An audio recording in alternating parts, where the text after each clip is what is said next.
और हमें लगता है महाराज जी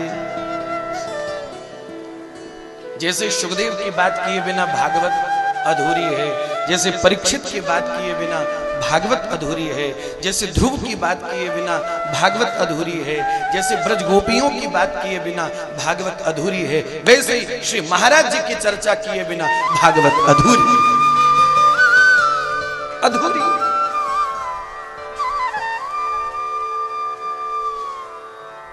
और ये कोई अतिशयोक्ति नहीं है।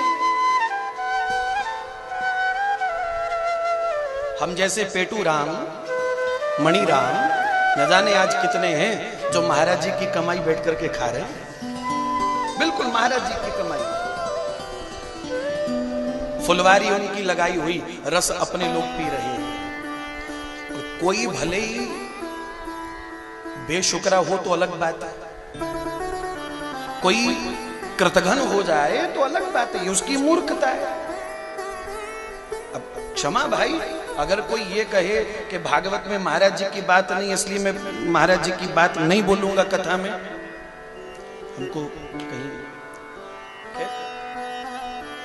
बोले भागवत में महाराज जी की बात नहीं है तो मैं महाराज जी की बात क्यों बोलूं?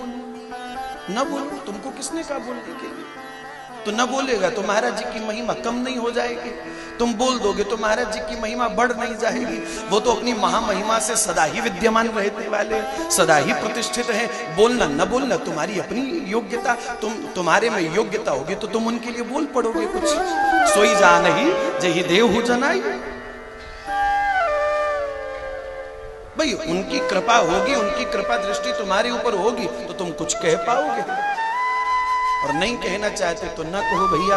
लेकिन एक बात महाराज जी जरूर है, भागवत में जितने महापुरुषों के चरित्र हैं, जितने भक्तों के चरित्र हैं, भगवान के भी यदि चरित्र हैं, तो उन चरित्रों का प्रत्यक्ष प्रकट अनुभव करने के लिए ऐसे महापुरुषों के जीवन का उदाहरण प्रकट प्रमाण होता है। हमने ध्रुव को नहीं देखा, हमने प्रहलाद जी को नहीं देखा, हमने श्री कृष्ण को भी नहीं देखा, हमने ब्रज गोपियों के उस व्यवहार को नहीं देखा, हमने बाल सखाओं के उस वात्सल्य उस व्यवहार को नहीं देखा, लेकिन लिखा हुआ यदि है तो वो प्रमाणित कहां से होगा, उसका हम प्रकट अनुभव कहां से कर पाएंगे, जब कथा में इन ऐसे महापुरुषों के जीवन का उदाहरण दिया जाता है। बोले ये कथा, बोले इनसे सीख लो, ये बात, बोले इनसे देख लो, इनसे देख लो, इनसे सीख लो, तो कथा की प्रमाणिकता होती है।